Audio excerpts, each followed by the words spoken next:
I'm going to say one word to you. Just one word.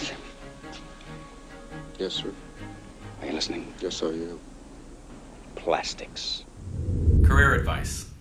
That's the theme for this week's The Weekly Strategy Memo. I'm Rich Tafel, President of RLT Strategies, and each week I answer a question from a world-changing leader. And this week's question comes to us from New York City. I'm newly out of work and looking for a job. Needless to say, this is a lousy time to be looking. Do you have any strategies that would sharpen me in this job search? Well, that is a very timely question with the unemployment rate skyrocketing, and if you aren't unemployed, you're thinking about what it might be if you're unemployed. So this is a question I think that is universal for everybody right now to think about. And I do have some strategies to help out in this moment, and I think they'll be sort of unconventional strategies, things you wouldn't hear from anybody else. And the first, let me just start with a warning. The more proactive you are in your unemployment about creating this plan that we'll be talking about today, the better. The longer you wait and the longer you procrastinate, you'll get to the point where you won't have the ability to create strategies. You will have to take whatever you can get. So being proactive now, creating this plan, can make a big difference. This question is really such a complicated answer that I'm going to break it into 2 strategy memos.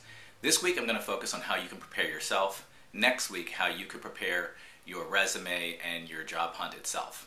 So this week's about yourself, and I'm going to talk about 3 major points that you could focus on in preparing yourself. And the first question I have for you is, what are you passionate about? Now, I know this is really unconventional. How can you be talking about what you love and you're passionate about in an economy when people are fighting for jobs? Just trust me. Go and figure out, write it out, what do you love? What are you passionate about? What do you really care about? Why should we be discussing this in a bad economy? Because answering that question will change how you interview, it'll change how you respond, it'll change your energy, and should you land this job, it's going to be what gets you up on Monday mornings when it's cold out. So passion, what you love, what you care about, your values, is an important first step to get clear on. Take the time and do it. Second step in this process is the second P I call power. It's your expertise. What are you uniquely good at? Ask yourself this question. What do I do that no one else in my town or city does? What do I do that no one in my country does? First response everybody gives me when I do that with my clients is, there's nothing really unique about me. I mean, there's nothing I could do that somebody else couldn't do better. I disagree. There's something that you do uniquely well. And finding your strengths is often very difficult. The reason is because it comes so naturally to you. I remember once when someone told me, you are really good at strategy and strategic thinking. I thought they were kidding because I thought everybody thought like that. But until someone else sometimes highlights it for us, we're not aware of our own strengths. Getting in touch with what you do well is going to be extremely important in this very competitive market. 2 quick exercises you could do. 1, email your friends the question, what do you think that I do uniquely well? You might be surprised, I think you will be surprised, the responses you get from people because it comes so easy to you. Another is a book that I recommend that you get, Strength Finder. And the fun thing about this book is it has an exercise in the book that you can type in, and it'll put you onto the internet and it'll give you a test, and you'll be finished with 5 of your key strengths that you have. And I'd be glad to discuss those with you after you do the test.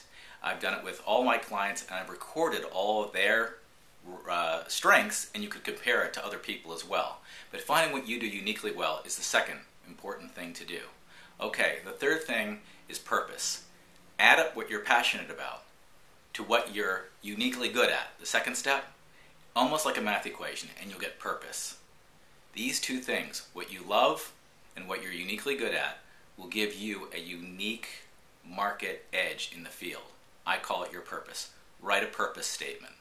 Now again, people will be cynical. How could you be talking about purpose statements or mission statements in this economy? I'm going to resist this trend that you should be, like in the video we saw, plastic, malleable, something that fits in for everybody.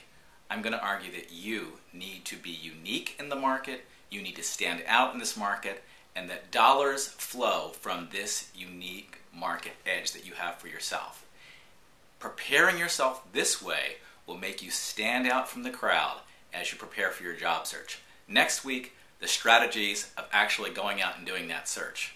Let me know how it goes this week. I love your feedback. You can email me or ask me any questions. And that's this week's The Weekly Strategy Memo. Thanks for watching.